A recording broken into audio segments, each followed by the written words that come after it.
أعوذ بالله من الشيطان الرجيم. بسم الله الرحمن الرحيم. الحمد لله رب العالمين والصلاة والسلام على أشرف الأنبياء والمرسلين وعلى آله وصحبه أجمعين. الحمد لله الذي هدانا لهذا وما كنا لنهتدي لولا أن هدانا الله. رب اشرح لي صدري ويسر لي أمري واحلل عقدة من لساني يفقهوا قولي. اللهم لا سهل إلا ما جعلته سهلا وأنت تجعل الحزن إذا شئت سهلا. ربنا آمنا بما أنزلت واتبعنا الرسول فاكتبنا مع الشاهدين. Assalamualaikum warahmatullahi wabarakatuh. Ahlan wa sahlan wa marhaban. Yang dihormati Al-Fadhil Ustaz Muhammad Khairul Fahmi bin Muhammad Anwar dalam tazkirah khas berkenaan dengan 10 Sa'ban yang berkenaan dengan khas iaitu doa yang diangkat. Alhamdulillah, dengan izin Allah Ustaz dapat meluangkan masa untuk solat kuliah Isyak pada malam ini. Semoga kita akan dapat ilmu yang bermanfaat berkenaan dengan malam ini. Dan begitu juga yang berbahagia Puan Rosniati binti Mansur selaku pengurusi JNI yang berusaha tim pengurusan Gemah Nurul Iman, serta terima kasih juga dan dialalukan kehadiran muslimat yang terus berada di Google Meet Gemah Nurul Iman untuk menambah ilmu, mencari keridhaan Allah dan keampunan serta keridhaannya, insya-Allah. Untuk memohon keberkatan halaqah pada malam ini dijemput Al-Fadhil Ustaz untuk membacakan dan memimpin bacaan Ummul Quran bisir Fatihah. Seterusnya dijemput untuk meneruskan kuliah Isyak pada malam ini. Tafadhal masykurah Ustaz. أعوذ بالله من الشيطان الرجيم. بسم الله الرحمن الرحيم. الحمد لله رب العالمين الرحمن الرحيم مالك يوم الدين إياك نعبد وإياك نستعين اهدنا الصراط المستقيم صراط الذين أنعمت عليهم غير المغضوب عليهم ولا الضالين.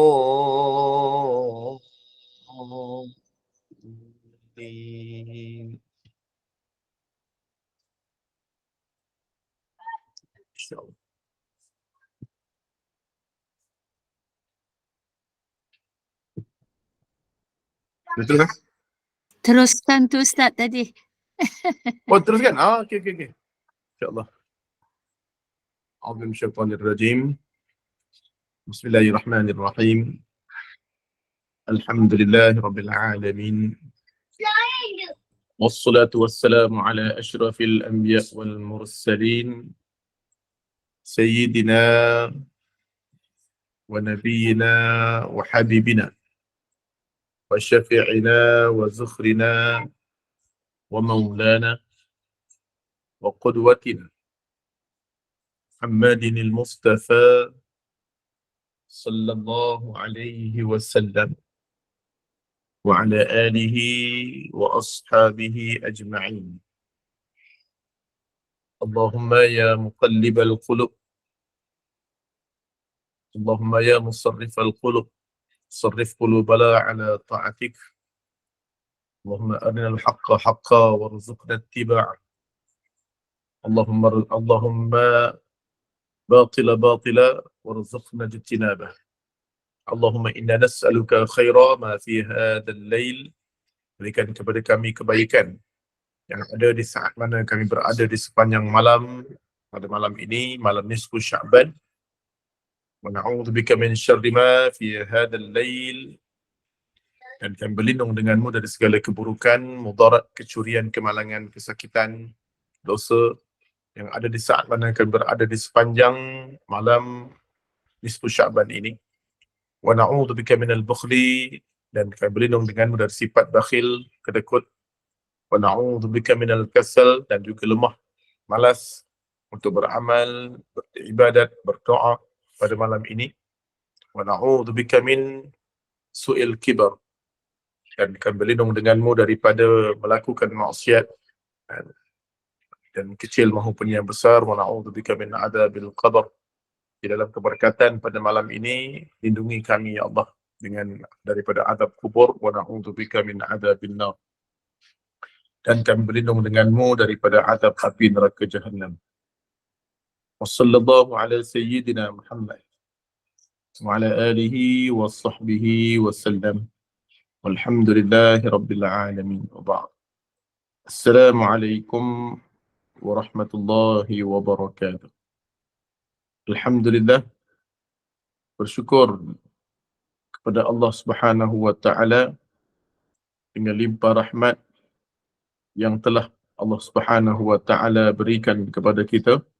Moga-moga menjadikan kita semua orang-orang yang selalu bersyukur. Kan? Jadi alhamdulillah, summa alhamdulillah. Okey, insya-Allah.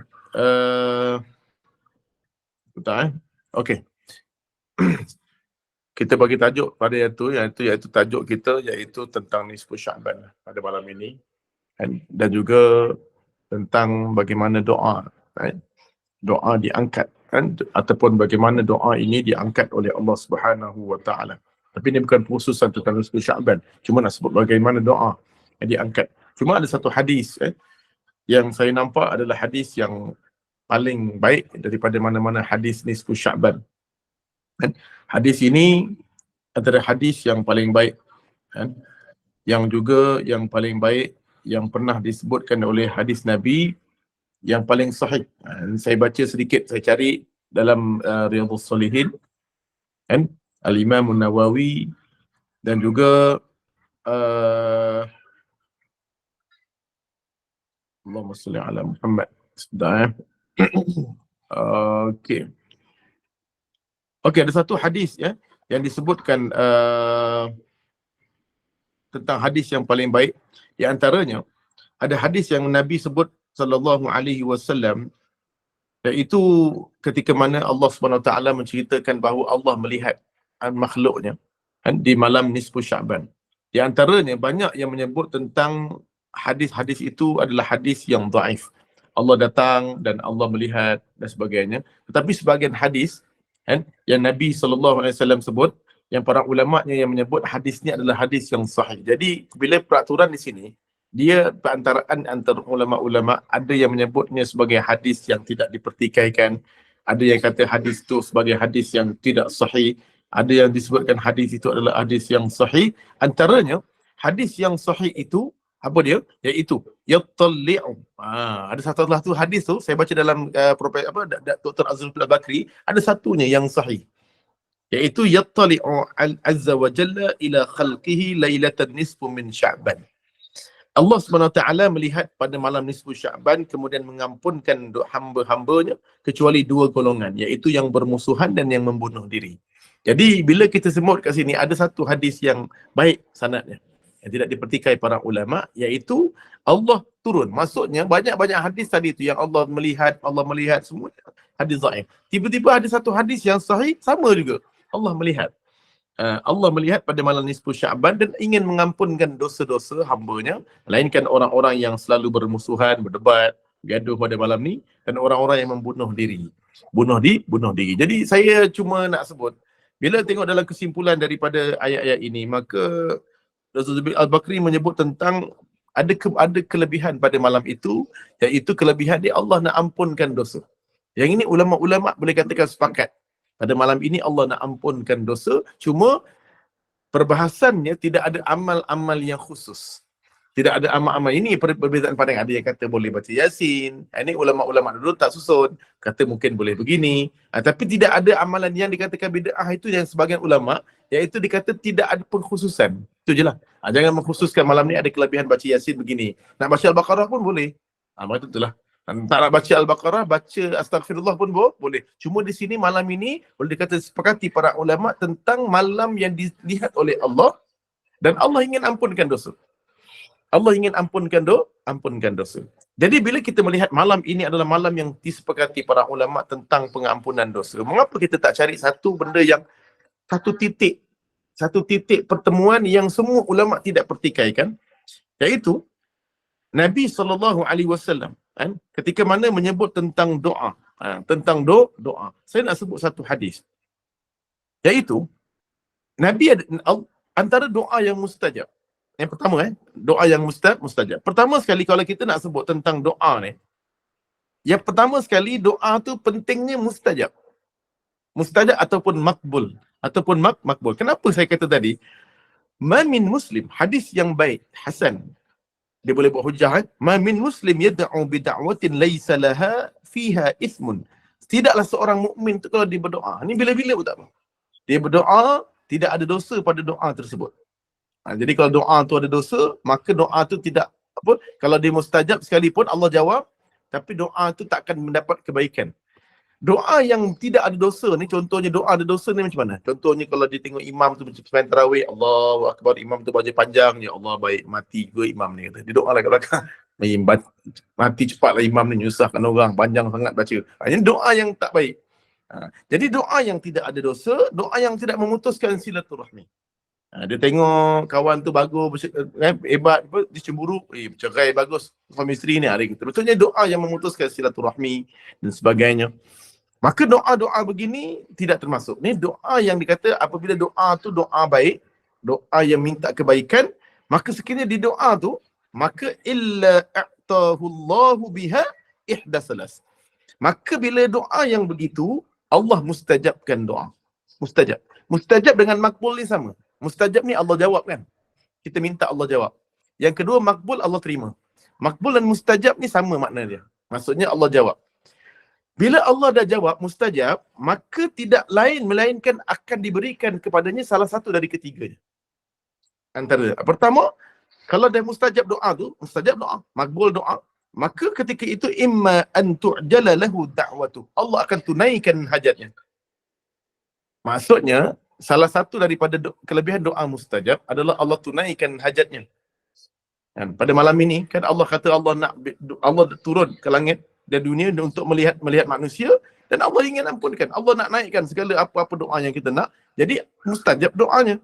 Bila mustajab doanya, Allah jawab dengan 3 perkara. Antaranya, salah satu, pertama, Allah tunaikan hajatnya. Contohnya kita nak anak kita kerja government. Sebab tengok ramai dapat 2,000 hari ni. Dapat 2,000 hari ni, seronok pula dapat kerja government. Macam saya, bukan kerja government. Jadi saya terpaksa lah.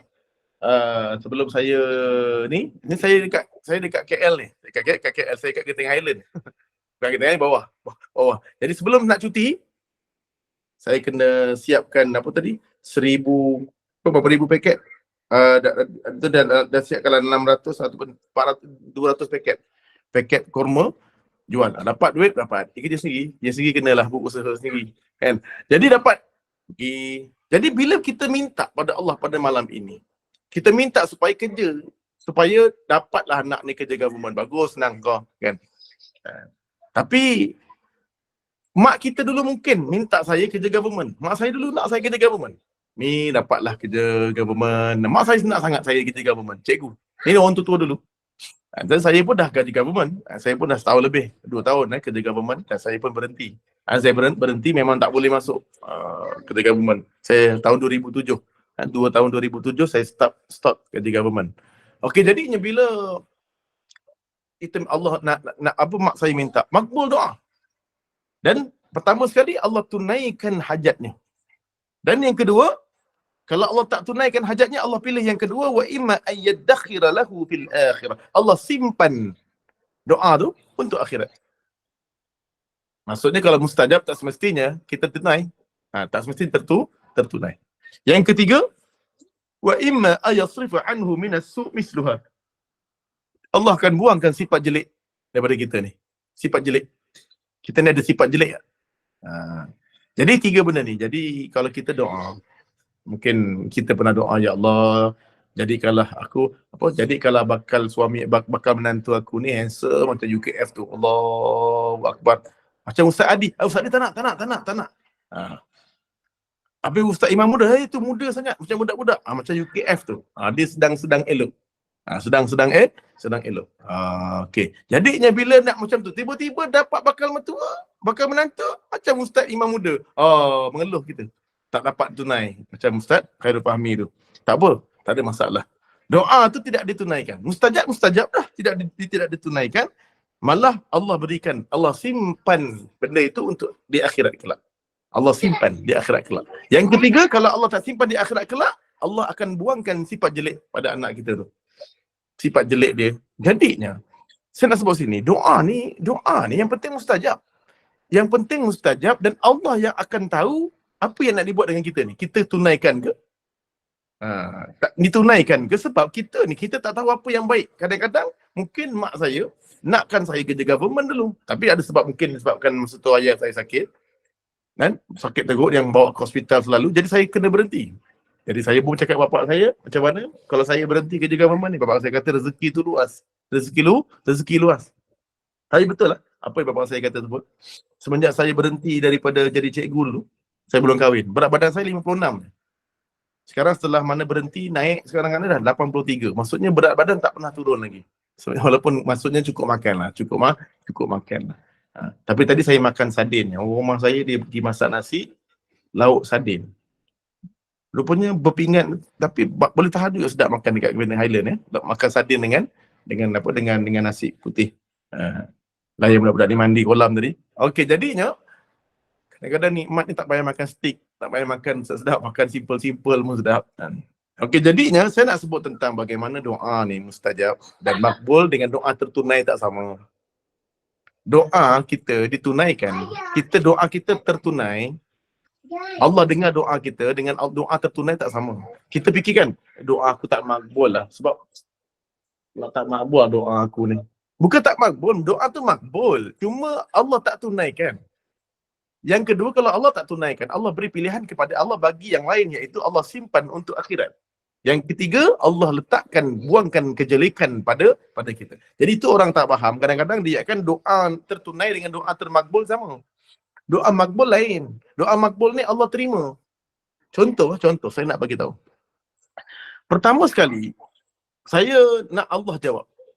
Contohnya saya nak hantar, ada satu hari tu sahabat saya suruh hantar grant, hantar surat permintaan untuk tanah.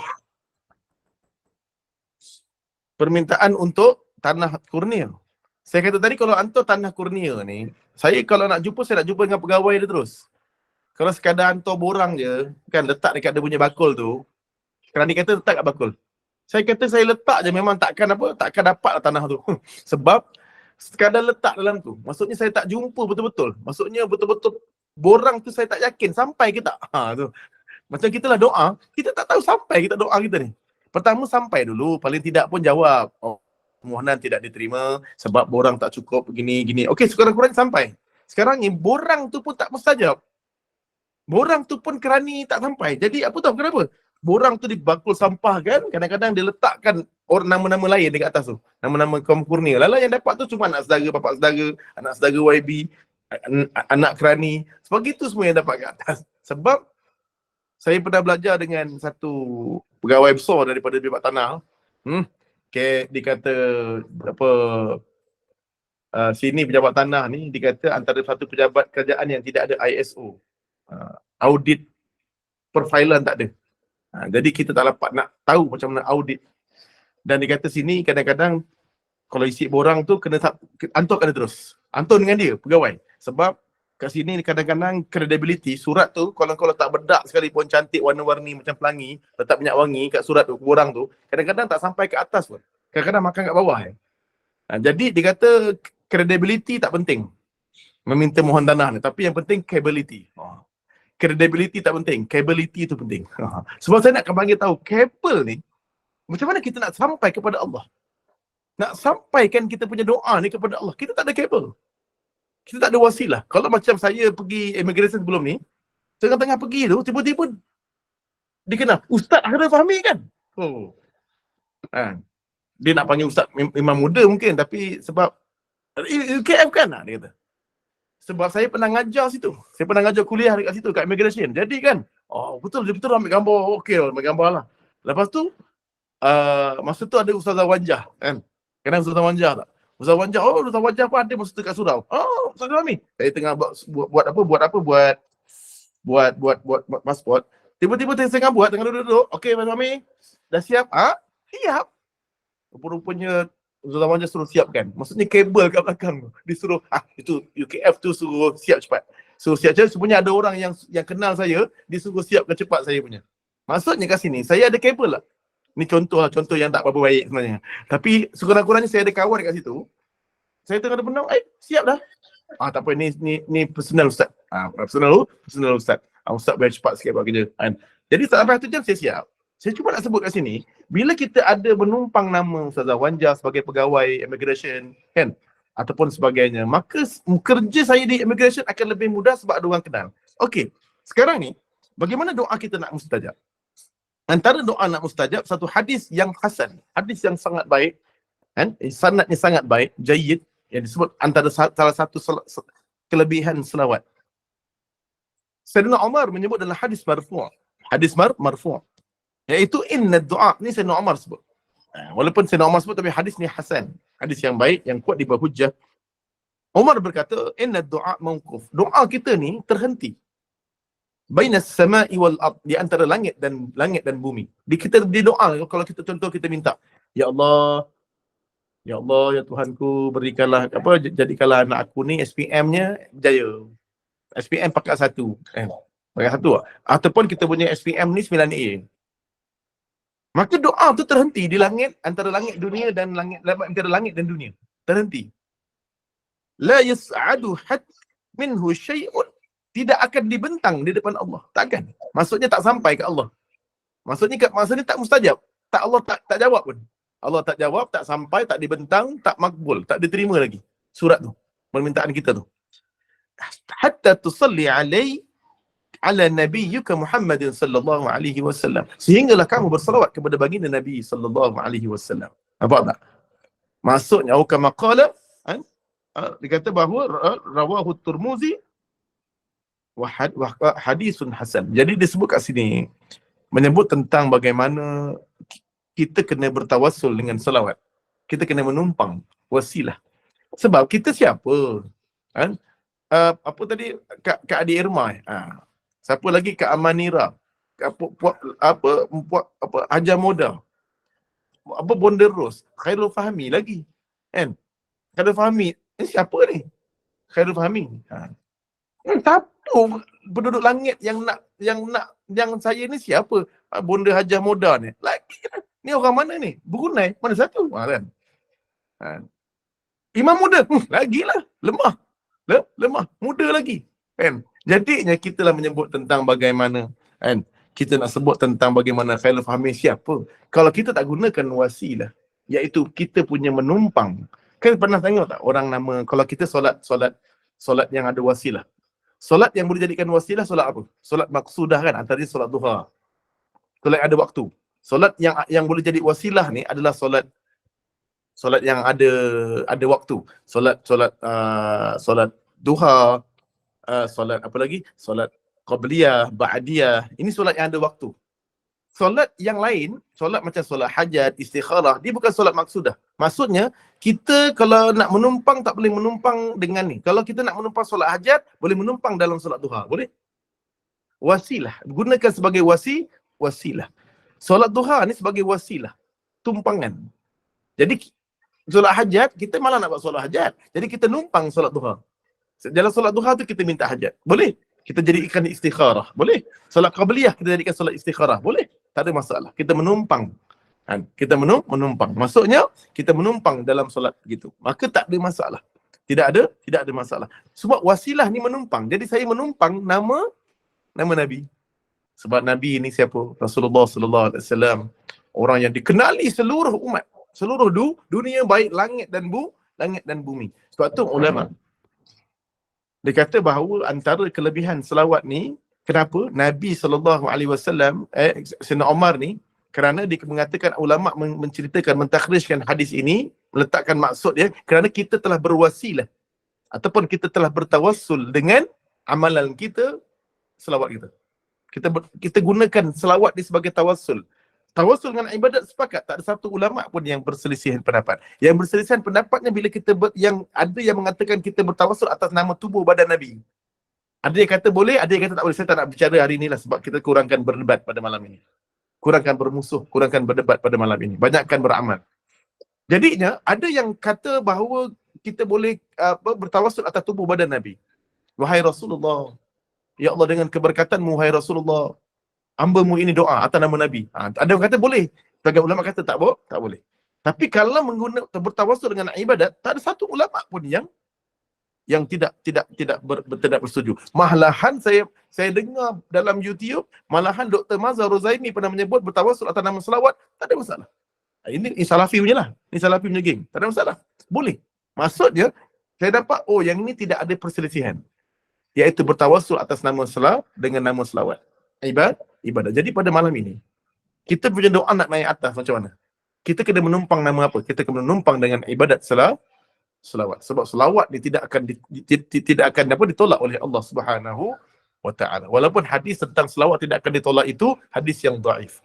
Tapi walaupun bagaimana, hadis yang hasan menyebut bahawa Umar sendiri cakap, selawatlah kamu, doa kamu akan terhenti sehinggalah kamu berselawat. Jadi hari ini kalau kita nak makbul doa, nak mustajab doa, jangan lupa selawat. Syekh Ibrahim, saya berdengar dengan sahabat saya Ustaz Rifki, kalau kenal lah. Sahabat saya Ustaz Rifki pernah pergi Madinah. Saya sama-sama dengan dia masa pergi jadi mutawif. Dengan sahabat saya Ustaz Rifki Maidin. Dia sekarang dulu dekat Johor dan sekarang dah pindah di Kelantan. Pergi dengan dia, saya dengar dekat Madinah tu ada satu Syekh Ibrahim Al-Khalil. Iaitu dengar di ceramah ni orang Saudi lah, orang Madinah. Saudi punya orang. Dia kata antara makbul doa, kalau kamu nak berdoa, jangan lupa dua perkara. Apa dia? Yang pertama, selawat. Nampak? Yang kedua, Ya Dzal Jalali, disebut Ya Hayyu Ya Qayyum Ya Dzal Jalali wal Ikram. Sebut nama Allah Ya Dzal Jalali wal Ikram. Saya cuba terbenang sekejap. Saya buka dalam surah Al-Jalali Al-Ikram, surah Ar-Rahman. Saya ada pernah tadabbur surah Ar-Rahman. Saya buka dalam tafsir Al-Munir Wahbaz Zuhaili tentang Ya Dzal Jalali wal Ikram. Maka keluar rupa-rupanya tentang nama Allah Ya Dzal Jalali wal Ikram.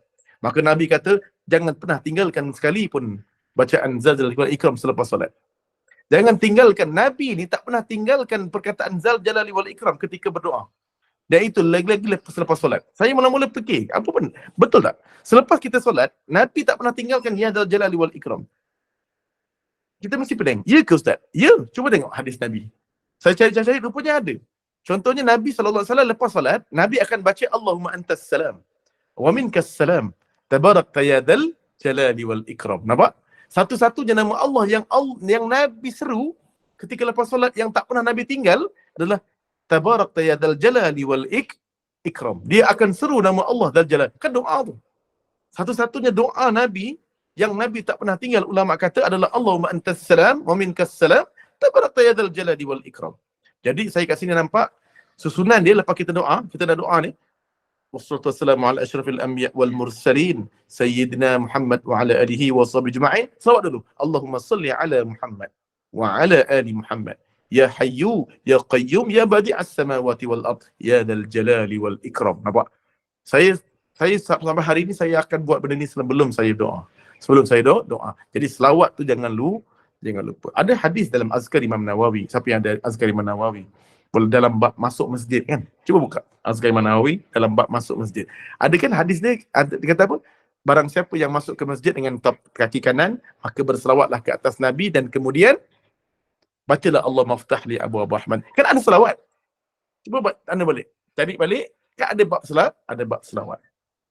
Yang kedua, masa keluar. Yang keluar ni hadis dhaif. Dia kata barang siapa yang berselawat kemudian dia membaca Allahumma inni as'aluka min fadli ketika rumah. Ada juga selawat walaupun hadis dhaif. Tapi saya nak sebut, setiap kali doa ada nama selawat. Dan satu lagi hadis yang sahih rawahul Muslim. Nabi kata barang siapa yang mendengar azan dan menjawab, lalu dia berselawat kepada Nabi. Selesai azan, la ilaha illallah, kita berjawab la ilaha illallah. Kemudian Nabi kata sallu ala, dan kemudian dia berselawat kepada Nabi, kepada aku. Dan kemudian selawat kepada aku dan dia meminta kepada Allah kepada aku ini wasilah wal fadilah dan fadil, maka dia dapat syafaat aku.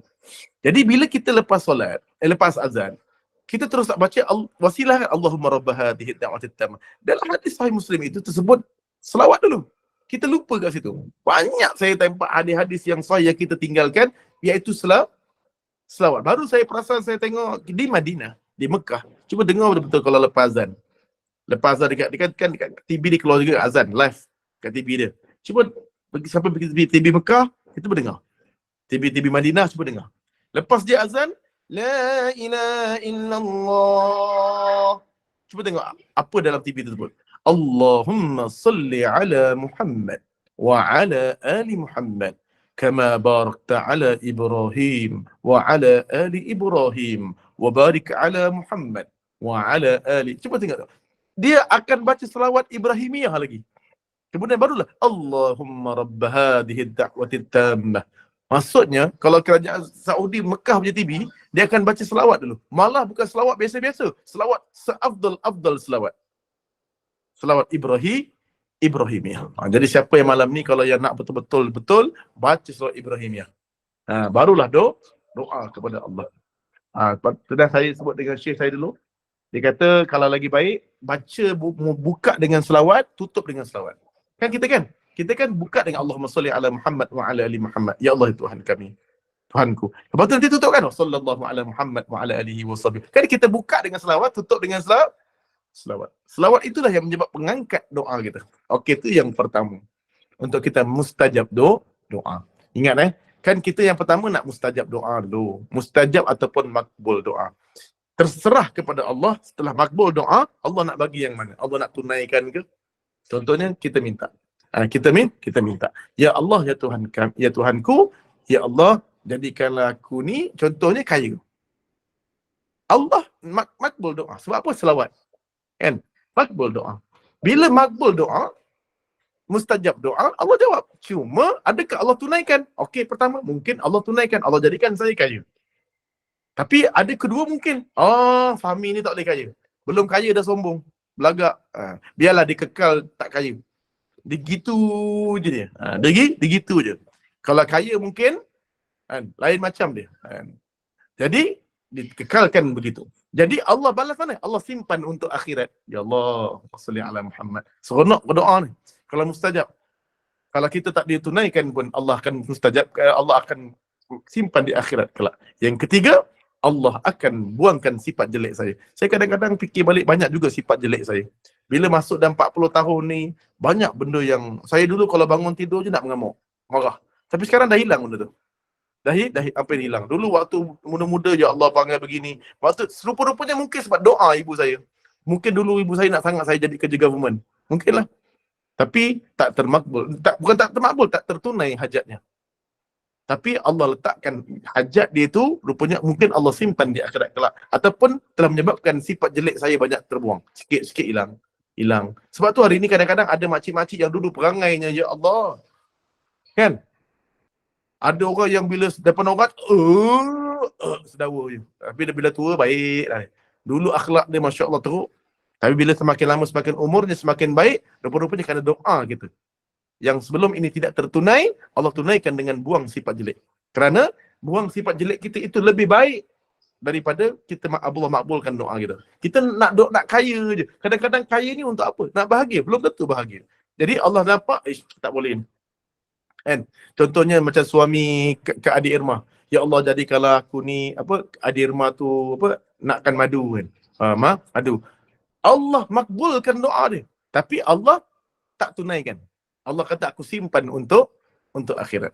Dan Allah buang sifat ataupun Allah buang sifat jelek daripada diri dia. Jadikan makin apa tu? So isterinya semakin baik. Semakin baik. Kadang-kadang kita tak tahu mana satu doa yang baik. Tapi ingat, bila kita doa itu ibadat, pasti akan ada kebaikan untuk kita walaupun tak tertunai.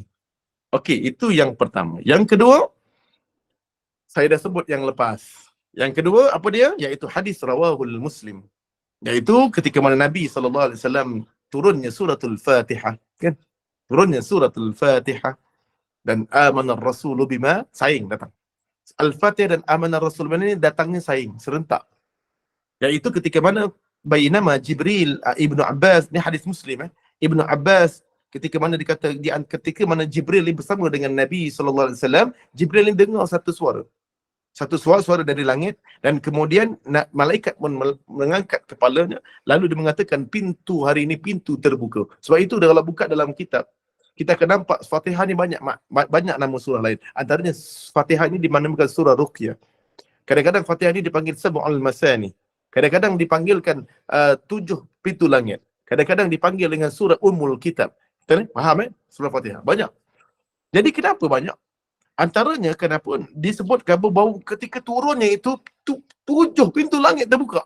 7 pintu langit terbuka. Jadi ketika dia turun tu ada pintu yang tak pernah terbuka. Melainkan pada hari ini diterbuka dan kemudian turunlah malaikat memberi salam. Assalamualaikum ya Nabi sallallahu alaihi Nabiul Mustafa sallallahu alaihi wasallam.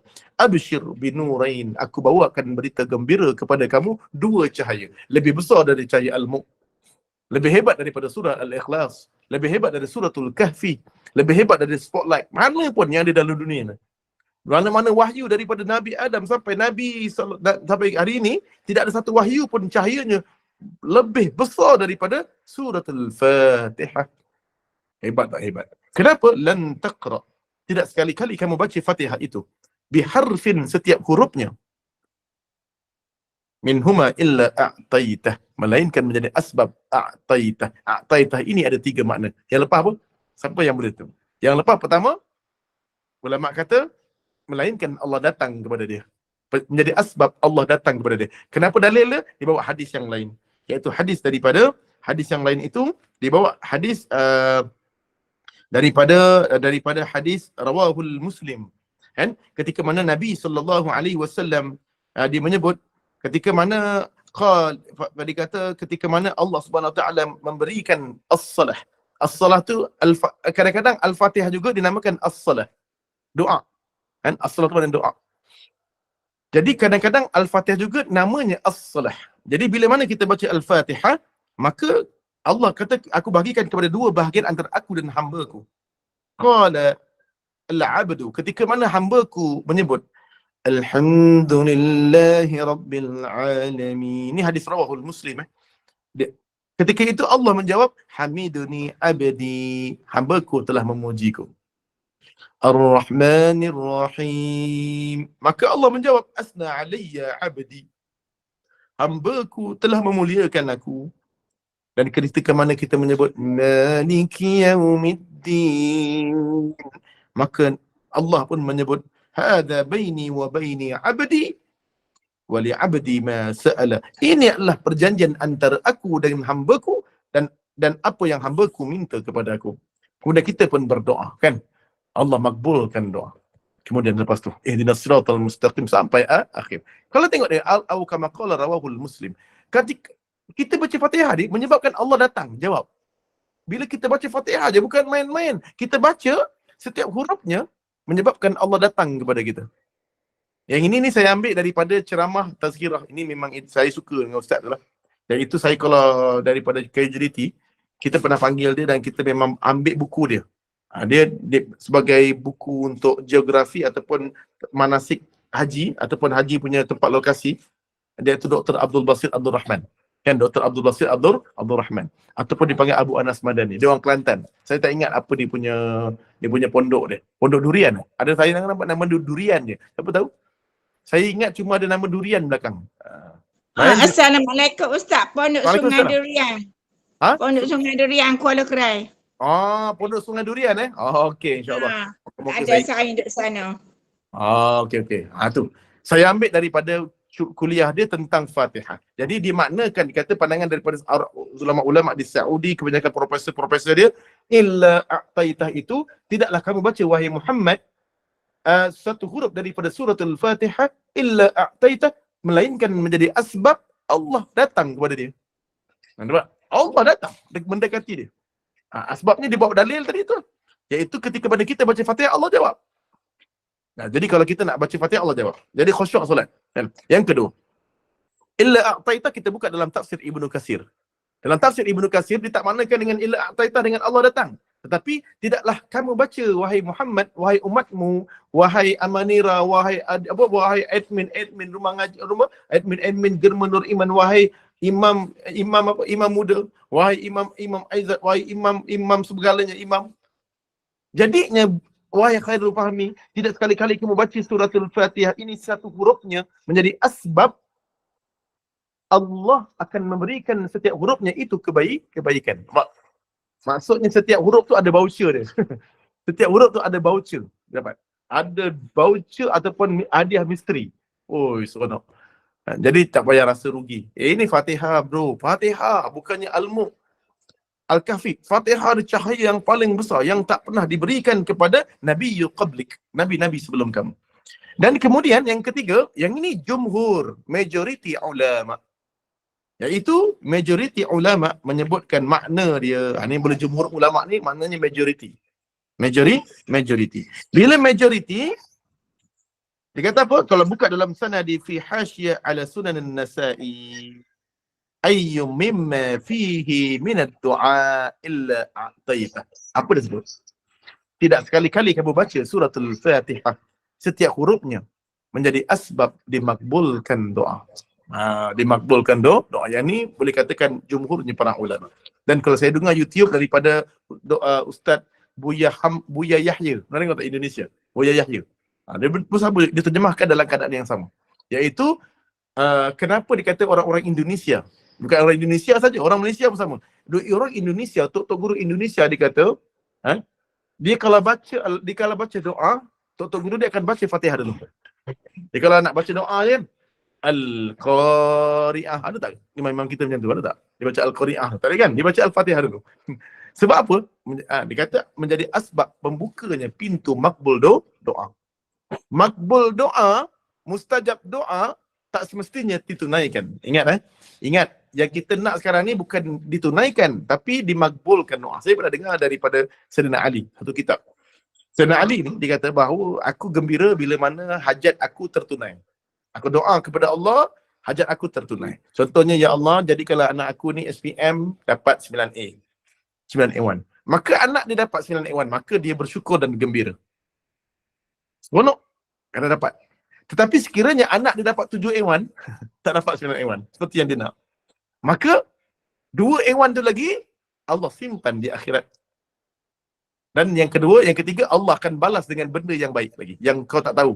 Sebenarnya dia lagi, maksudnya disebut dalam ayat daripada cerita ini, Sayyidina Ali ni bila doa dia tidak tertunai, dia lebih gembira. Kenapa?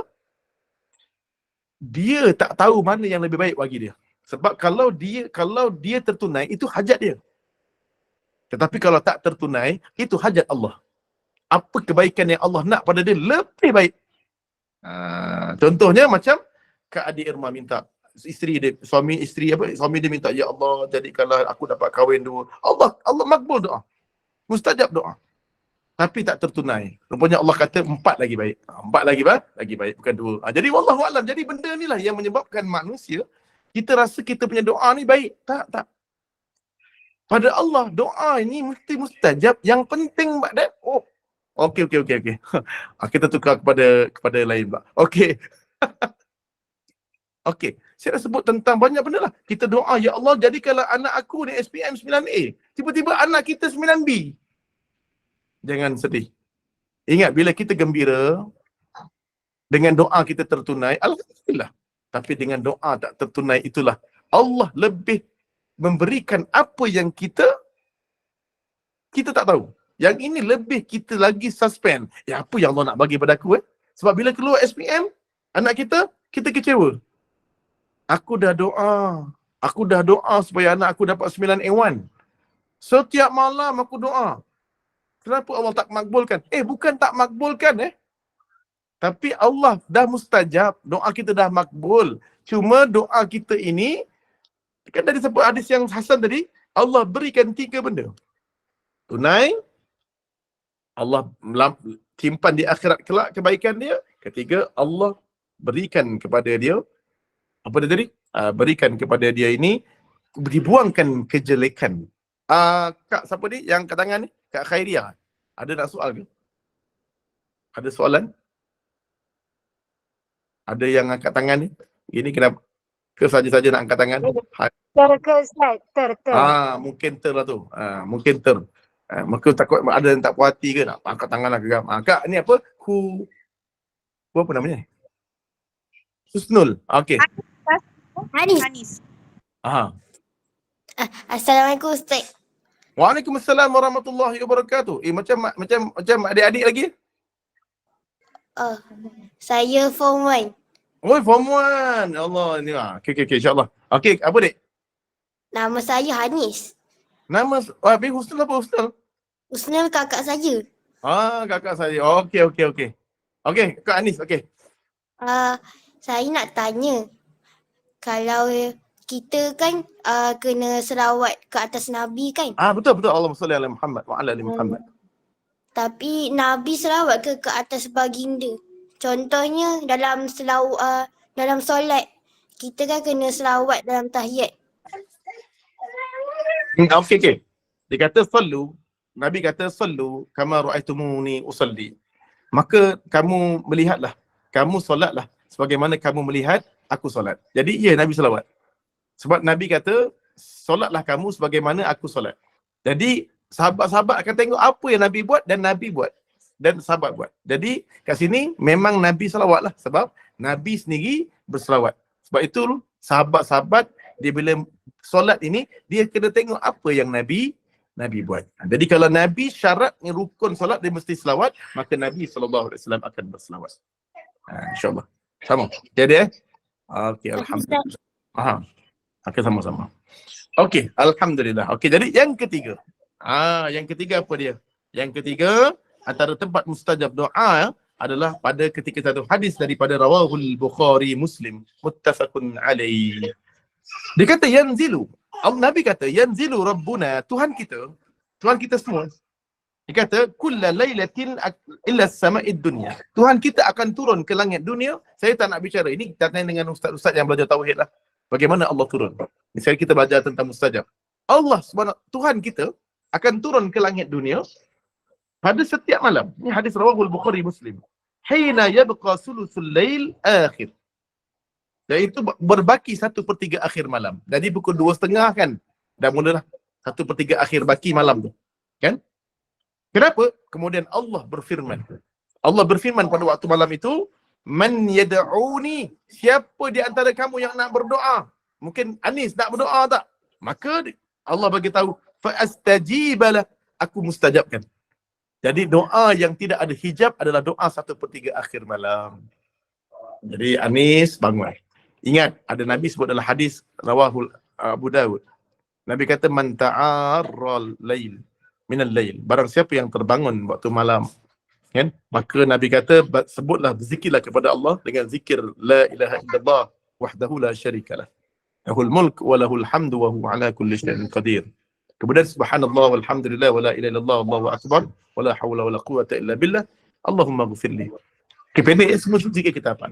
Dan kemudian summa doa. Kalau kamu nak, kamu boleh sambung doa lain lah. Dan sekiranya tawaddu'a, sekiranya kamu mampu, berwuduklah. Dan kemudian solatlah. Kemudian kamu solat 2 rakaat. Maka solat kamu akan diterima oleh Allah. Jadi kat sini, Anis, Allah suruh kita bangun malam. Allah suruh kita bangun malam untuk kita ni doa pertama. Bukan suruh solat dulu. Dia suruh kita doa. Jadi kalau Anis rasa bukan nak solat tahajud ni payah. Sila-sila admin Germa Nur Iman ni pun belum tentu istiqamah tahajudnya. Tapi saya cuma cakap je ni, ada ramai yang istiqamah. Tapi yang depan kamu ni walaupun handsome ni pun belum tentu istiqamah bangun malam. Nampak? Istiqamah lagi bangun malam. Kan? Bangun malam terkencing tu memang istiqamah. Yang tu yang 60 ke atas tu memang dia akan bangun pukul 4 pagi. 4 pagi. Pun dia kencing dah tak berapa sihat. Jadinya itu lain. Cuma nak sebut, Allah tak perintahkan kita pada permulaannya untuk bangun malam, untuk kita solat dan sebagainya. Kan? Tapi Allah Subhanahu Wa Taala meminta kita supaya kita berdoa. Jadi Kak Husnul Anis ni biarlah ambil alam malam-malam tu kalau nak SPM kan, contoh nak peksa tanda 3 atau peksa, kita nak bangun malam nak doa sebab kita nak minta yang mustajab tadi tu, yang Allah turun ke langit dunia tu kan, yang Allah tak ada hijab dengan Allah, maksudnya terus direct kabel dengan Allah, tak ada main perantaraan, sampai terus kepada Allah. Nak doa, kita buka alam, kita buka alam yang bagi yang ni lah, bagi yang apa, jangan macam orang rumah saya. Rumah saya kalau dibuka lam waktu Ramadan, sahur, ya ilaha illallah, tak ada lam lain, kita nak bangun. Cubalah bagi alarm yang memberi semangat jiwa. Kan? Ini terkejut-terkejut saya waktu tidur. Pukul 4 pagi dia dah buka. Sahur! Sahur! Saya terbangun kali. Saya kata, yang nak bangunkan kau, bukan aku. Aku kan pukul 5. Kan? Jadi orang masak dulu lah. Kita pukul 5 baru bangun. Suami. Kan? Jadi begitulah. Bang. Dah masakan dah siap. Baru bangun. Jadinya,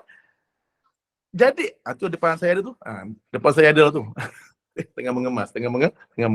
Okey, jadinya dia dah biasa dia kena ngutuk dalam kuliah saya. Dia dah biasa. Jadi insya-Allah.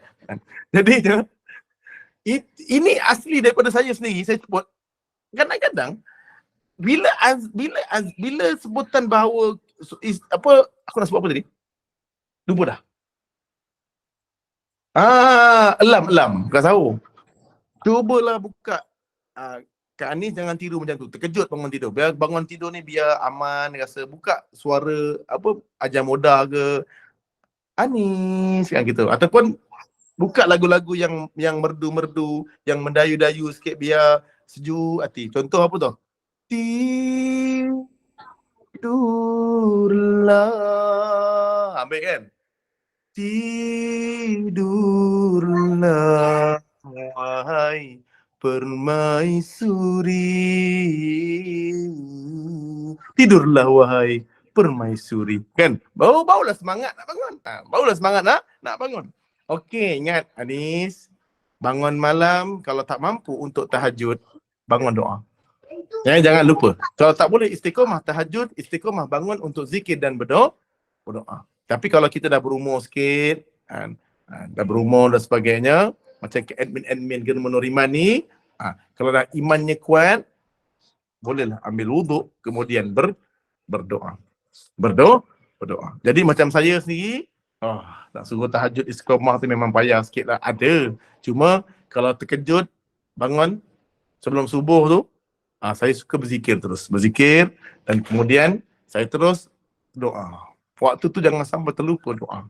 Lagi 10 minit nak subuh. Sebab doa kejap. Ya Allah, doa. Sebab doa waktu tu bukan main-main tau. Bukan kaling-kaling. Doa waktu tu tidak ada hijab. Macam hantar borang tanah tadi. Borang minta tanah tanah kurnia. Datang YB. Datuk Bandar. Fahmi macam mana? Ada tu projek. Ada projek-projek pasal harta. Kalau nak bagi tanah kurnia, cakap dengan saya. Kita contoh Datuk Bandar cakap, jam tu agaknya saya isi orang, saya bagi pada dia, ini tak ada kabel tau. Terus sampai kepada dia. Wah, ini biasanya boleh katakan persen untuk dapat. Yang paling penting, dah mustajab, dah diterima oleh yang atas. Saya sendiri yang akan hantar kepada ketua pejabat tanah. Contohlah kan, kita nampak apa? Ini dunia. Tak betul tu cara tu. Cuma saya nak sebut, benda ni sampai ke pejabat tanah terus. Berdoa tanpa berwuduk, ya tak ada masalah. Tak ada satu pun hadis Nabi berdoa wajib berwuduk. Dia kata berdoa, Nabi sebut berdoa tadi. Tak ada sebut mana hadis Nabi kata berwuduk dulu. Nabi kata berdoa, berzikir, sekiranya kamu mampu berwuduklah dan kemudian solatlah 2 rakaat. Ini masalah kita ni. Nak bangun malam letakkan syarat banyak-banyak. Letakkan syarat mesti ada wuduk. Betul tak? Nak letakkan syarat bila nak berdoa tu mesti solat malam dulu. Nak letakkan berdoa tu, nak bangun malam naik SPM esok, mesti syaratnya mesti pakai tudung dulu. Wah, sudah. Kan? Sudah. Tapi kalau kita nak baca Quran, Al-Mulk ataupun Amanah Rasul sebelum tidur, takkan kita nak pakai tudung pula? Nak pakai tudung pula. Dah nak tidur kan? Dah nak tidur atas katil. Takkan kita nak pakai tudung? Tutup aurat. Tutup aurat tu maksudnya jangan berbogil, ulama kata. Iaitu pusat dan lutut. Macam contohnya kita dengan adik-beradik. Tapi walaupun dalam hukum fiqh Syafi'i, adik-beradik perempuan atau lelaki pusat hingga lutut. Tapi jangan buatlah walaupun pusat hingga lutut tu melainkan ada fitnah. Contohnya macam Anis, tak boleh. Walaupun sebahagian kata bahawa pusat dan lututlah tempat auratnya, yang bahagian atas macam mana? Tak haram, tapi kalau mendatangkan fitnah maka wajib juga tutup. Tutup. Cuma nak sebut aurat di situ hanyalah pusat hingga lutut. Boleh faham tak? Jangan berbogel. Maksud doa dalam keadaan yang tidak ada seutas benang sekalipun. Dekat badan. Yang ini baru ulama kata makruh. Jadi kalau kita nak doa, paling tidak waktu tidur ataupun bangun tidur, Nak berzikir, pastikan pusat hingga lutut. Jangan pakai seluar pendek. Jangan pakai seluar pendek yang atas lutut. Itu antaranya adab ni mesti tutup aurat tu bukanlah pakai tudung. Yang sok pakai tak. Iaitu antara pusat dan lutut sahaja. Itu sahaja. Kalau kita berdoa tengah basuh pinggan, tiba-tiba nak doa, kan, nak berzikir, subhanallah, kita basuh pinggan, takkan kita nak pakai telkung pula. nak ambil telkung pula. Nak masuk bilik air, nak doa masuk bilik air. Takkan kita nak pakai telkung dulu, nak berdoa. Jadi apa kata doa kalau macam tu makruh lah, doa masuk bilik air. Kalau kita tak pakai tudung. Jadi waktu tu tak ada satu pun hadis. Kalau ada, bawa. Riwayat doa tanpa wuduk, doa wajib ada. Baca Quran pun tak ada wuduk, tak apa. Yang tak bolehnya pegang sentuh Quran. Baca Quran pun sendiri, ulama kata boleh tanpa wuduk.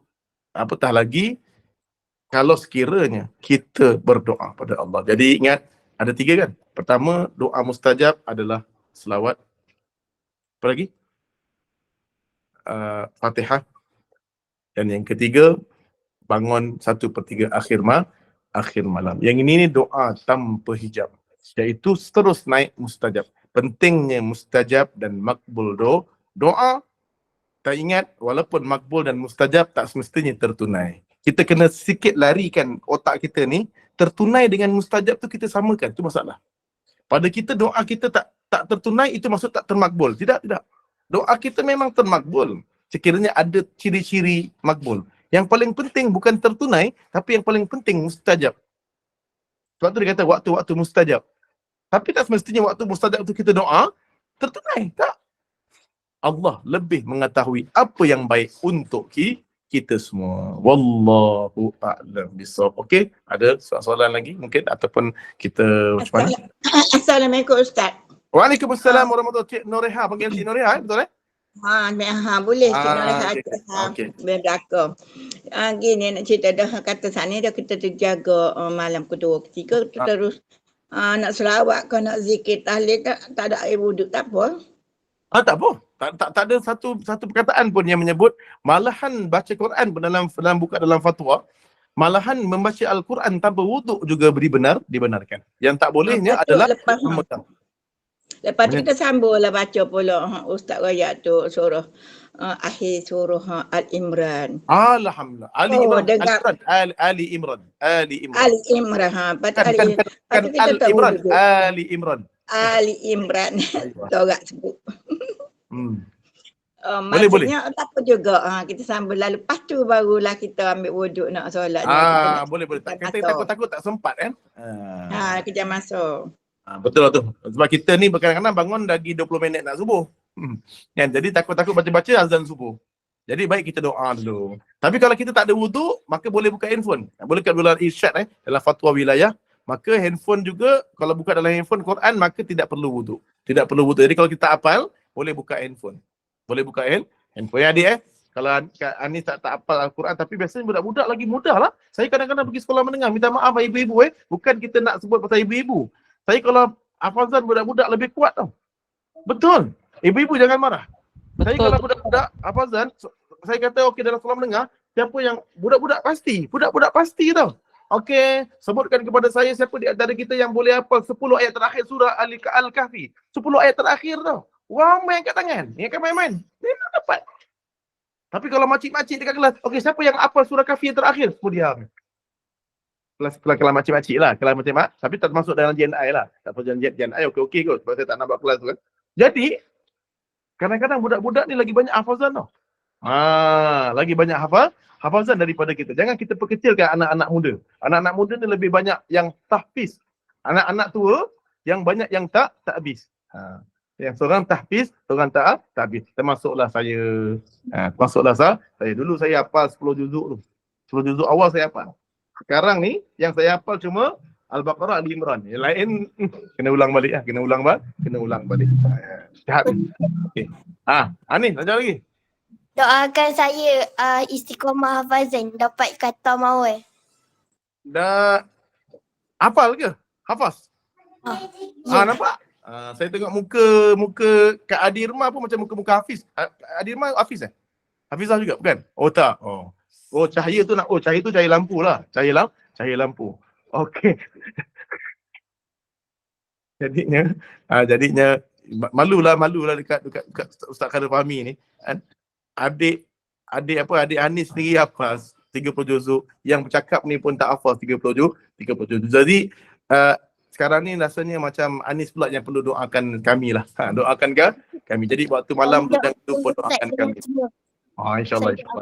Moga-moga ya Allah jadikanlah Anis ni orang yang dapat menghafaz dan mengkhatamkan Al-Quran 30 juzuk ya Allah, dan jadikanlah dia hafizah yang menghafaz Al-Quran dan menjaga Al-Quran, dan masukkanlah adik ini berjaya dunia dan akhirat, berjaya dengan segala apa yang ingin dia tempuhi, apa yang dicita-citakan baik dunia dan akhirat, akademik dan juga agamanya, dan masukkanlah dia termasuk orang-orang yang solehah yang tidak meneraka ibu dan bapanya, insya-Allah.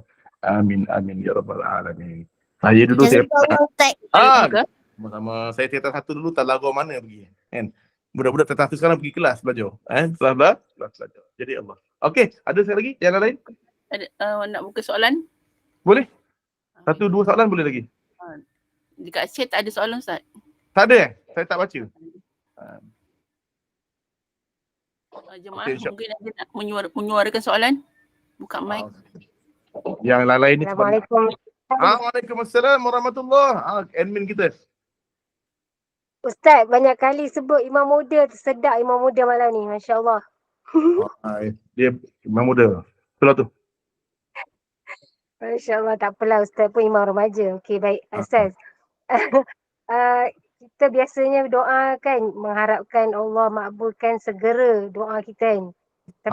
Tapi kadang sebab kita tak tahu ataupun kita tak apa mengerti lah bila kita tak belajar. Doa yang Allah tak makbulkan tu, segera tu mungkin Allah nak bagi di akhirat kan Ustaz. Betul. Bila Allah tak makbulkan doa kita tu, kita selalu macam susah hati. Ustaz, komen. Sebab itulah kita kata tadi, sebab tu kita sebutan bahawa Allah bagi tahu dulu tidaklah di kalangan Muslim. Kan? Setiap kali dia berdoa akan mendapat kebaikan. Sekarang kita bila berdoa ni, kita tak tahu yang doa kita tu sebenarnya tak tertunai, kita dapat yang lain. Maksudnya kekuatan kita ni, kita ingatkan doa kita, itulah doa kita yang kita minta, dan itu sebenarnya yang pada kita baik. Bila tak dapat, maksudnya tak baik. Itu kita punya perasaan. Sebenarnya kalau kita belajar ilmu tauhid, maka bila kita doa, yang penting bukannya Allah tunaikan. Kalau kita belajar hari ni, kita start hari ni, kita sangka baik pada Allah.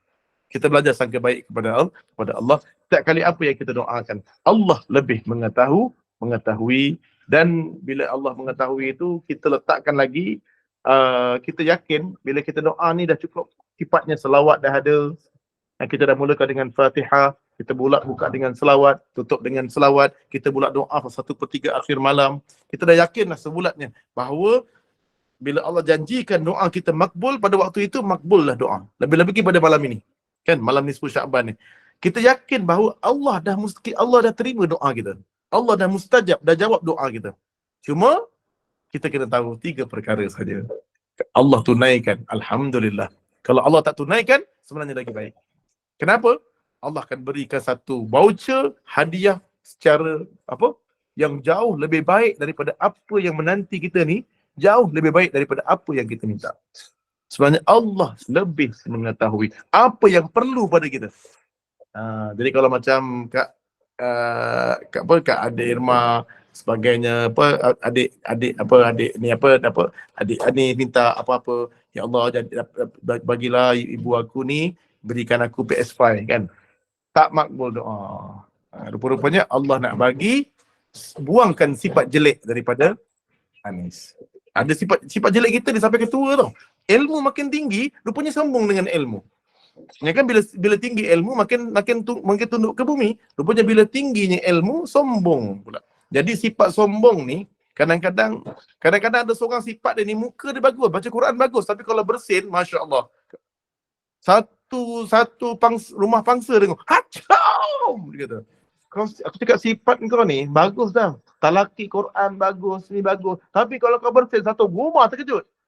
Sifat dia tu sampai ketua.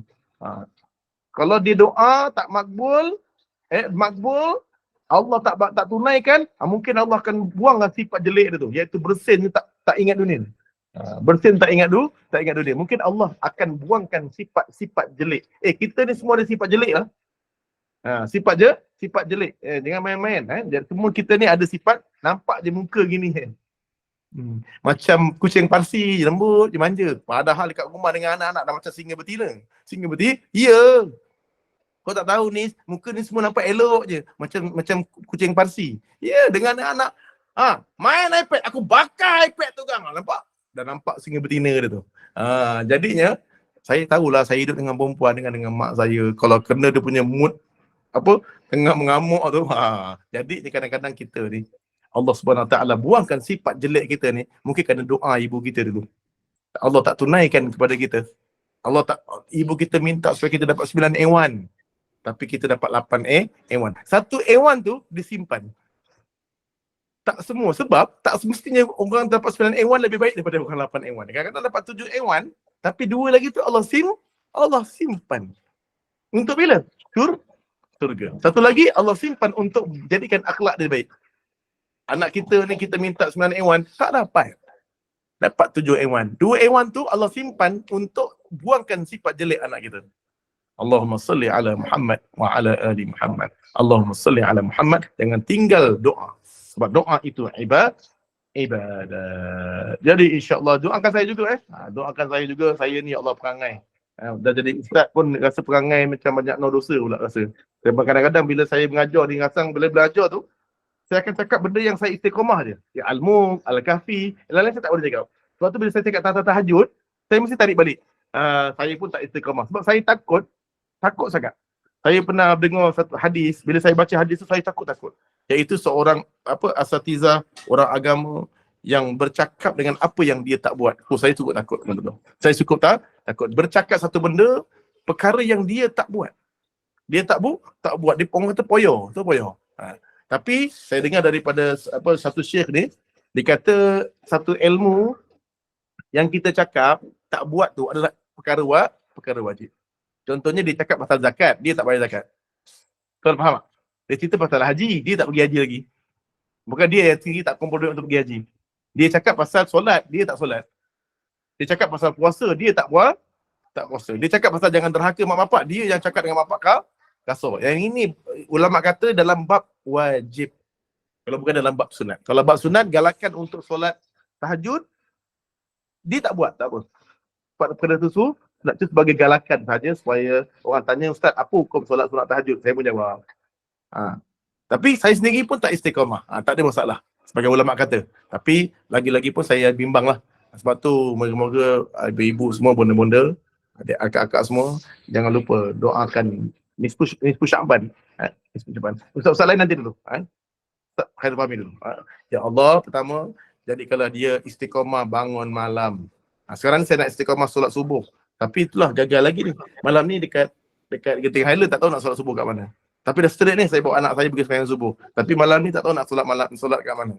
Solat kat mana? Subuh. Jadi istiqamahkan supaya saya dapat solat berjemaah. Doa. Sebab kadang-kadang waktu nak bangun malam tu mengantuk. Jadi mintakan supaya saya istiqamah dan anak-anak dan isteri juga istiqamah. Wallahu a'lam. Assalamualaikum Ustaz. Waalaikumsalam. Ini akhir. Okey, insya-Allah. Akhir Ustaz. Hari ni Nisfu Sya'ban, kelebihan puasa Ustaz kan. Bila kebetulan pula Sabtu Ahad. Jadi kalau kita jemputan kita sebaik-baiknya macam mana Ustaz? Kita kena datang, dan sekiranya lah kita datang dan kita tak jamah makanan tu, pendapat Ustaz kecil hati tak tuan rumah tu? Ataupun macam mana pandangan dia kepada kita berpuasa? Okey, insya-Allah. Pertama saya tak nak cerita pasal Nisfu Sya'ban ke atas lah. Banyak dalam cerita kalau ikutkan dalam mazhab Syafi'i, kalau tengok dalam mazhab Syafi'i antaranya lah, iaitu Allahumma salli ala Muhammad wa ala ali Muhammad. Allahumma salli ala Muhammad wa ala ali Muhammad. Okey. Dalam kitab lihat al-mu'tamad dalam mazhab Syafi'i, berpuasa selepas pertengahan bulan Sya'ban adalah haram. Itu mazhab Syafi'i. Walaupun sebagian ulama dalam mazhab Syafi'i tidak mengharamkan. Tapi jumhurnya para ulama dalam mazhab Syafi'i mengharamkan ataupun makruh bagi sesiapa yang tidak biasa puasa sebelum ni, maka dia lepas daripada Nisfu Sya'ban dia berpuasa. Berpuasa. Okey, jadinya, tapi kalau kita dah memang istiqamah berpuasa tak ada masalah. Okey, saya tak nak bincang benda ni. Sebab mazhab lain ada sebagai ulama yang kata boleh. Cuma saya nak sebut tentang bagaimana kalau kita puasa, kita nak pergi majlis kahwin. Dia tidak ada riwayat dan dalil yang mengalang orang berpuasa pergi majlis orang. Tapi ada riwayat yang bila orang datang rumah kita, kita puasa. Itu ada. Boleh faham Saat mana Nabi dalam hadis Muslim. Ni pertama. Iaitu satu hadis Muslim, dikata apabila seorang itu menjemput kamu. Menjemput kamu itu maksudnya barang siapa dikata antara kamu yang dijemput untuk makan. Jadi undang untuk makan. Maka fal yujib, maka wajib baginya sertai. Kan? Wa in kana shaiman, sekiranya kamu berpuasa, kan? Fal yusalli, maka cukuplah kamu berselawat kepada dia, berselawat kepada aku dan doa. Doa apa dia? Doa adalah hadis dhaif ada sebut, iaitu doa lil barakah, doakan keberkatan tuan rumah. Fa in kana, dikata sekiranya kamu saat mana kamu tidak berpuasa, fal yuftir, maka kamu sertai. Wajib sertai makan. Jadinya kalau apa tadi, siapa yang tanya tadi? Yang bertanya dengan saya tadi? Tadilah bonda tanya tadi. Ya. Maskiah. Saya Ustaz. Jadi bila kita macam tadi bonda tadi tanya, dia nak pergi, maka bila dia berpuasa, maka cukuplah dia doakan keberkatan Allahumma salli ala Muhammad dan doakan keberkatan tuan rumah. Kita kalau bapak saya dulu dia bawa anak. Dia bawa anak dia keluar. Nanti anak dia yang makan majlis kahwin. Dia puasa. Dia salam, anak makan. Dia puasa. Dia puasa. Tak ada masalah kat sini. Cuma masalahnya bila orang datang rumah kita. Orang datang rumah kita. Faham jadi bila orang datang rumah kita, dia ada dua. Pertama, kita tidak boleh berpuasa. Yang kedua, kita boleh berpuasa. Okey. Yang pertama sekali, larangan Nabi supaya bila mana datang tetamu rumah kita, maka tetamu itulah yang lebih utama untuk kita layani. Dan sekiranya tetamu itu tak bagi, banyak riwayat dalam sahabat Nabi ni dia berpuasa ketika sahabat datang. Maka sahabat tu tanya kepada Nabi, macam mana ni aku datang rumah orang tu dia puasa? Maka Nabi menegur dia dan Nabi suruh buka. Ini riwayat yang cukup baik. Yang cukup banyak. Jadinya, tapi kalau sekiranya tetamu tu tak ada masalah kalau kita berpuasa, tak ada masalah. Faham Macam kita puasa 6, kan? Minta maaf saya datang rumah saya tapi saya puasa. Tak apa. Ustaz terus puasa, tak apa. Tentu kan. Kita pergi rumah bonda muda puasa, dia hidangkan makanan. Tapi dia tak puasa dalam rumah dia. Kalau kita sebagai tetamu, tak kisah, maka better dia teruskan puasa. Tapi kalau tetamu kata, alah, tak sedap lah bonda muda puasa kita makan, bonda muda, better afdalnya berbuka. Pahala dia lagi besar. Boleh faham tak? Tapi kenapa? Nabi sendiri dalam hadis Hasan. Satu Ummu Umarah dalam Riyadhus Salihin. Ummu Umarah ni makcik, seorang makcik tua dah. Ada macam kita macam bonda ros lah. Tua dah. Tu. Gitulah maknanya itu kan. Kemudian kita pergi rumah dia. Saya pergi rumah bonda-bonda. Dan lagi Nabi ni, dia makan. Dia jemput makan oleh Ummu Umar. Sediakan makanan. Nabi kata, wahai makcik, makanlah sekali. Kan? Maka apa makcik tu jawab? Inni saimah, sesungguhnya aku sedang berpuasa. Maksudnya bukan puasa wajib tau, puasa sunat. Sebab kalau takkanlah puasa Ramadan, Nabi tak puasa pula. Jadi Nabi kata apa? Wahai Ummu Umar, makcik, duduklah dengan aku sekali. Sebab malaikat, dikata aku melihat bahawa seluruh malaikat sedang berdoa kepada kamu. Sehinggalah aku selesai makan. Ataupun sehingga ulama kata sehingga aku kenyang. Maksud kat sini, Nabi tak pernah menghalang tuan rumah untuk puasa. Maksudnya Nabi tak ada masalah. Kalau Nabi datang rumah orang tu, dia ajak makan, orang tu puasa, Nabi tak pernah, apa pula puasa? Tak best lah macam ni, makanlah. Nabi taklah. Jadi makcik tu terus berpuasa dan makcik tu hidangkan makan. Tapi kalau kita datang rumah bonda Rosniati, bonda Rosniati tengah puasa. Saya tak nak makan lah bonda Ros. Saya tak nak makan. Sampai bonda betul-betul makan, saya tak nak makan. Bonda Ros berkata, habis Ustaz, saya dah istiqamah. Saya tak nak makan. Jadi bonda Ros wajib berbuka. Sebab dia melayani tetamu lebih. Tapi jahat betul saya. Jahat betul saya. Suruh orang batalkan puasa. Teruk perangai. Jangan ajak lagi. Jadi insya-Allah saya tak kisah orang tu nak puasa ke, tak nak puasa ke, yang jemput saya makan, yang penting sedap lauknya. Penting sedap lauknya. Jadi wallahu a'lam, boleh faham Jadi besok nak pergi majlis kahwin, tak ada riwayat yang mengharamkan kita puasa. Sebab kita datang rumah orang. Tapi kalau orang datang rumah kita, baru ada hukum. Wallahu a'lam. Bismillah. Okey Ustaz, terima kasih. Ada soalan lain daripada jemaah? Ada? Okey. Ada dalam ada Ustaz? Okey, kita pun dah pukul 10 dah. Okey. 10:30. Masuk sebentar sikit Ustaz ni. Boleh. Masuk dah kita. Dah esok ada kenduri kahwin kat rumah ni. Jadi kita nak puasa. Kita kata ni alhamdulillah biar anak pergi makan tengah hari. Kita Betul. pergi pukul 7 tak berbuka boleh. Kita ni pergi ke kahwin dengan dia, kita gantikan dengan doa barakah.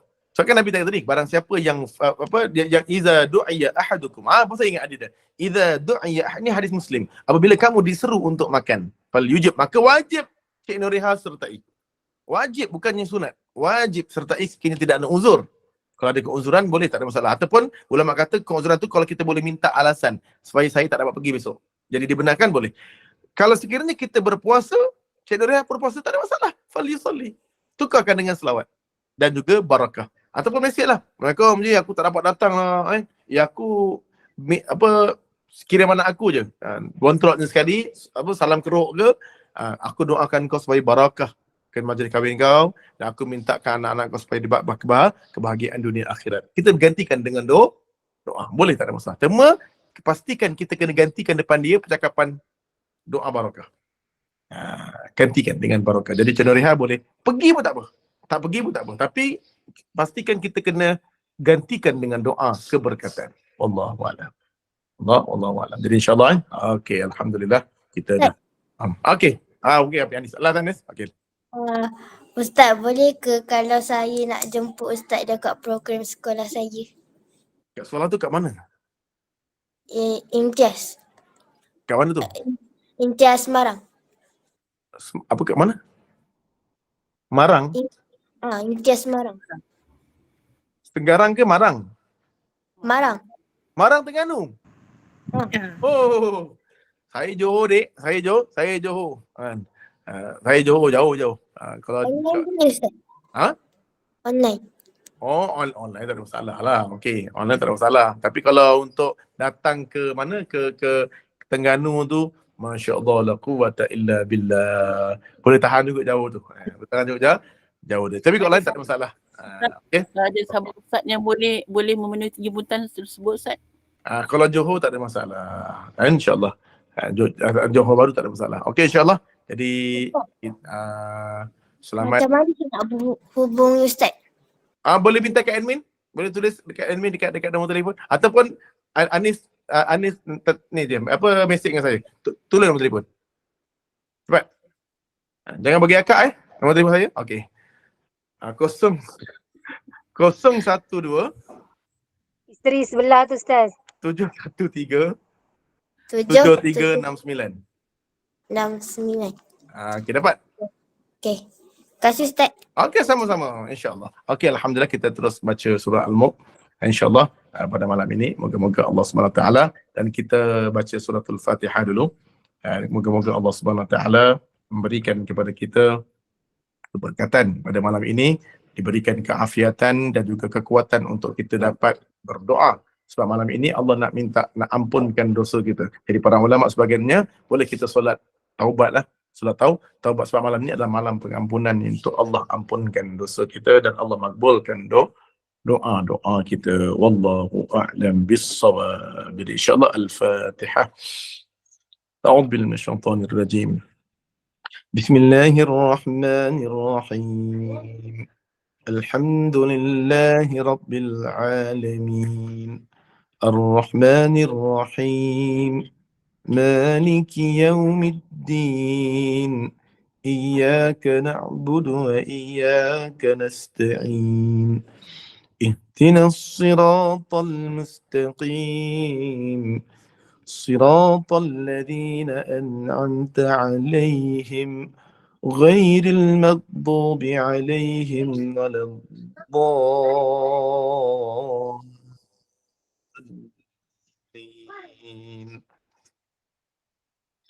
بسم الله الرحمن الرحيم. تبارك الذي بيده الملك وهو على كل شيء قدير الذي خلق الموت والحياة ليبلوكم أيكم أحسن عملا وهو العزيز الغفور الذي خلق 7 سماوات طباقا ما ترى في خلق الرحمن من تفاوت فارجع البصر هل ترى من فطور ثم ارجع البصر كرتين ينقلب إليك البصر خاسئا وهي تفور وهو الله أكبر ثم ارجع البصر كرتين ينقلب إليك البصر خاسئا وهو حسير ولقد زينا السماء الدنيا بمصابيح وجعلناها رجوما للشياطين وأعتدنا لهم عذاب السعير وللذين كفروا بربهم عذاب جهنم وبئس المصير إذا ألقوا فيها سمعوا لها شهيقا وهي تفور تكاد تميز من الغيظ كلما ألقي فيها فوج سألهم خزنتها ألم يأتكم نذير قالوا بلى قد جاءنا نذير فكذبنا وقلنا ما نزل الله من شيء إن أنتم إلا في ضلال كبير وقالوا لو كنا نسمع أو نعقل ما كنا في أصحاب السعير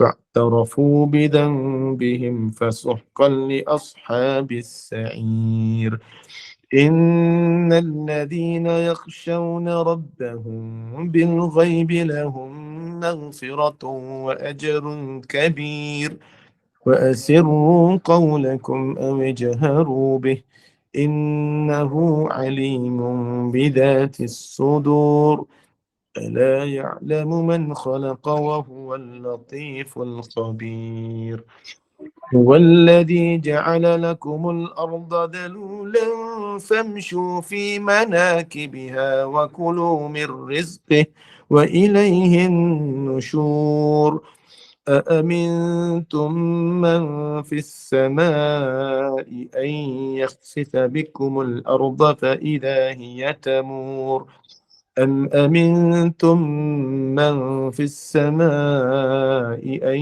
يرسل عليكم حاصبا فستعلمون كيف نذير ولقد كذب الذين من قبلهم فكيف كان نكير أولم يروا إلى الطير فوقهم صافات ويقبض ما يمسكهن إلا الرحمن إنه بكل شيء بصير أمن هذا الذي هو جند لكم ينصركم من دون الرحمن إن الكافرون إلا في غرور أمن هذا الذي يرزقكم إن أمسك رزقه بل لجوا في عتو ونفور أفمن يمشي مكبا على وجهه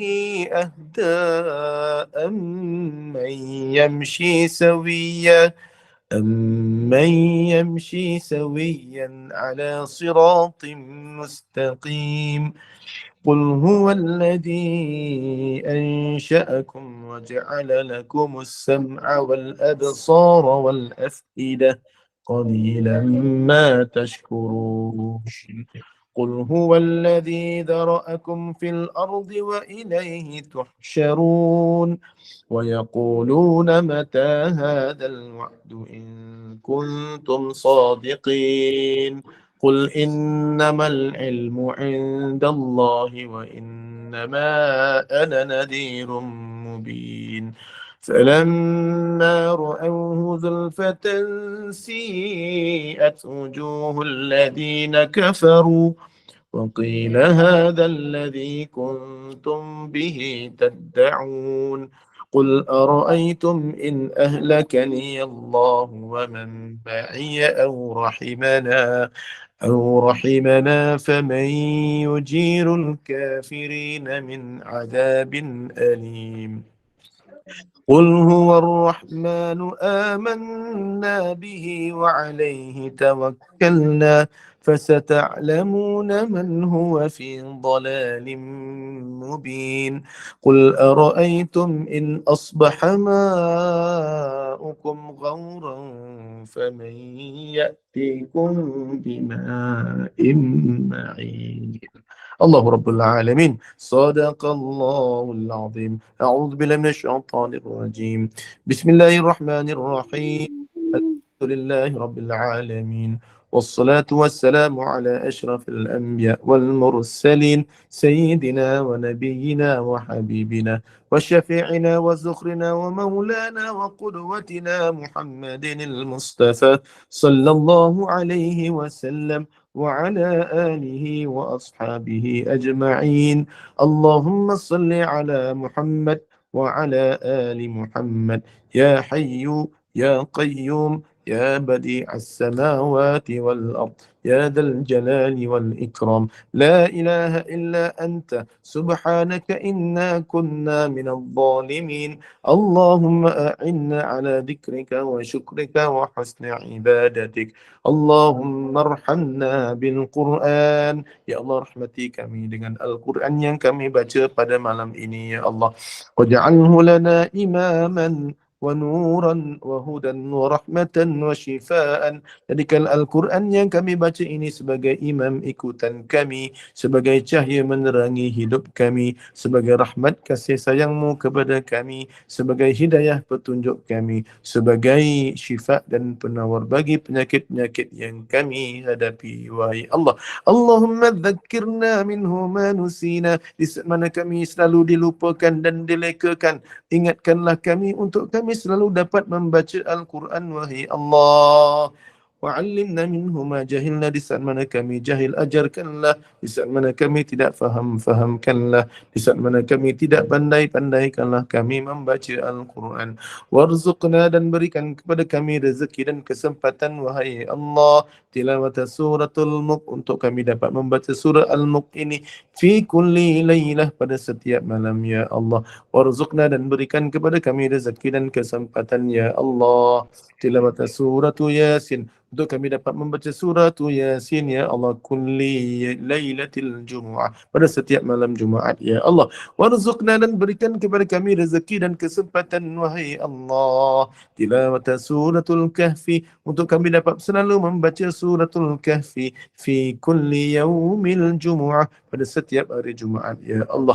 Warzuqna tilawatahu, warzuqna tilawatal Quran. Dapatkan kami rezeki, Allah, untuk kami dapat membaca Al-Quran ana al-laili wa atrafan nahar, di sepanjang malam dan siang. Waj'alhu lana hujjatan ya rabbal alamin. Wahai Tuhan semesta alam, wahai Tuhan semesta alam, ya Allah.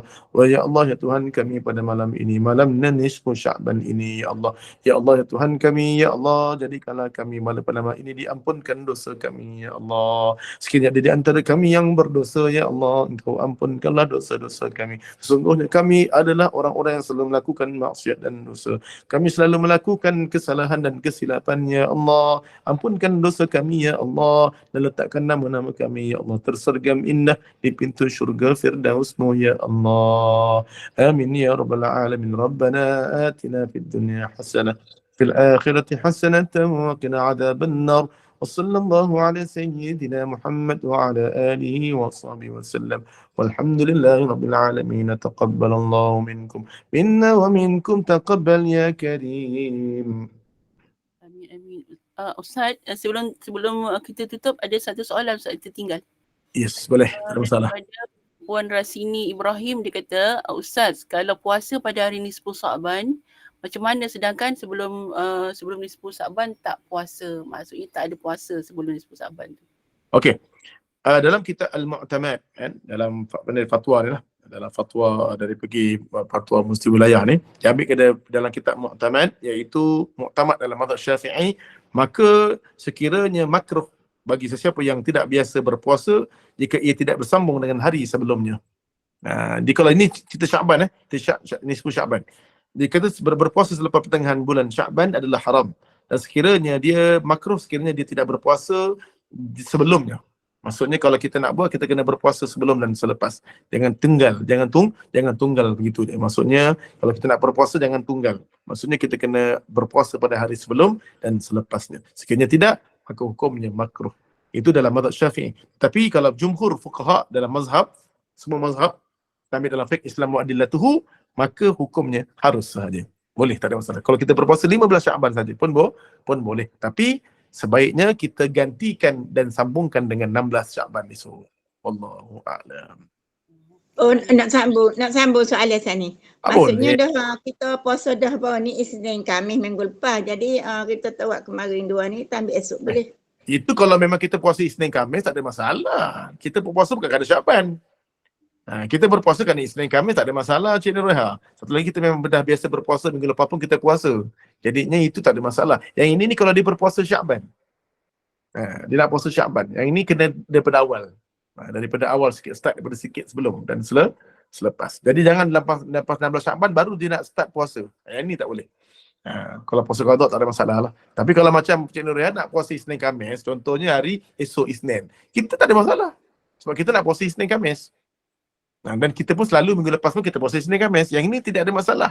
Sebab ini tidak ada dalam hadis sebut pun tentang dia memang dah berpuasa sebelum ni. Yang dah biasa berpuasa. Wallahualam. Yang tiba-tiba nak puasa Sya'ban. Ni. Tak pernah puasa, tiba-tiba rajin pula besok nak puasa. Yang ni masalah. Okey, insyaAllah. Wallahualam. Okey, terima kasih, faham Khalid dah. Okey, insyaAllah. Okey, sekejap. InsyaAllah. Wallahualam. Tak ada soalan saya? Okey, boleh. Okey, insyaAllah. Alhamdulillah, jazakallahu khairan kasiran, khairul jazak di atas perkongsian ilmu tadi. Semoga kita semua mendapat ilmu yang berkat dan manfaat untuk diri kita dan keluarga kita. Semoga dapat juga memimpin kita ke arah jalan yang Allah ridai. Terima kasih juga kepada para jemaah yang terus istiqamah berada di kuliah Isyak malam ini. Tak ngantuk mana orang ni? Masih lagi 100 lebih lagi ni. Ada lagi Ustaz ya? Okey, berkat malam Ingatkan dah keluar dah.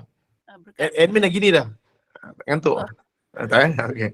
Dengan ini saya buat hibahan untuk esok subuh pada waktu pukul jam 7 pagi. InsyaAllah penceramahnya ialah Imam Muda Muhammad Haris Daniel bin Muhammad pada jam 7 pagi dengan baca Yasin, tahlil, doa, salawat dan qasidah. Okey, seterusnya saya selaku moderator pada malam ini mewakili Gema Nur Iman mohon kemaafan dan kesilapan dan kekurangan serta kelemahan sepanjang mengendalikan kuliah Isyak pada malam ini. Dan sebelum kita akhiri majlis pada malam ini, dijemput dengan hormatnya Al-Fadhil Ustaz untuk membacakan tasbih kafarah dan suratul As. Dan saya sudahi dengan ucapan Assalamualaikum warahmatullahi wabarakatuh. Syukran jazilan Ustaz. Tafadhal. Okey, insyaAllah. Alhamdulillah. Betul-betul hari ni sampai pukul hampir pukul 11 ni. Ini antara paling lama ni saya duduk dekat saya punya duduk kat meja ni. Dan insyaAllah moga-moga saya mengambil masa macam makcik semua, muda-muda semua. Inilah mohon maaf kalau ada kesilapan. Dan pada malam ni juga saya nak memohon malam keampunan ini. Allah datang kepada kita malam ini. Kita kurangkan berdebat. Banyakkanlah beribadat pada malam ini. Kurangkan kontroversi. Banyakkan kelebihan pada kita dalam ibadat kita. Saya juga memohon maaf kalau ada kesilapan, selalu ngutuk tua kan. Minta maaf lah, habis macam mana? Tapi nak cakap muda kan perli pula. Muda je nampak. Perli Ustaz ni. Saya kata macam isteri saya lah. Awak nampak cantik hari ni. Mulalah tu perli-perli tu. Aku kata cantik perli, tak cantik marah. Itulah masalahnya. Jadinya saya nak mohon maaf lah. Semua gurau je lah. Gurau-gurauan saya untuk orang kata malam-malam kan ngantuk kan. Jadi saya mohon maaf kalau kesulitan lagi. Lebih lagi pada malam nisfu Sya'ban itu Dan ini saya memohon kemaafan kalau ada kesalahan, kesilapan saya sepanjang saya berada dengan ibu-ibu semua. Maklumlah orang muda kan, cakapnya kadang-kadang kasar sikit bahasanya. Jadi insyaAllah kan, tapi orang tak panggil kita muda, dipanggil kita UKF je. Jadi insyaAllah moga-moga kita semua diberkati. Dan malam ini moga-moga Allah ampunkan dosa-dosa kita semua dan letakkan nama-nama kita semua tersergam indah di pintu Firdausmu ya Allah. Amin amin ya rabbal alamin. Subhanakallahumma wa bihamdika asyhadu an la ilaha illa anta astaghfiruka wa atubu ilaik. Bismillahirrahmanirrahim. Wal 'asr innal insana lafi khusr illa alladhina amanu wa 'amilus solihat wa tawasaw bil haqqi wa tawasaw bis sabr. Sadaqallahul 'azim. Aqulu qawli hadha وأستغفر الله العظيم لي ولكم ولسائر المسلمين والمسلمات والمؤمنين والمؤمنات وبالله التوفيق والهداية. السلام عليكم ورحمة الله وبركاته. Baik.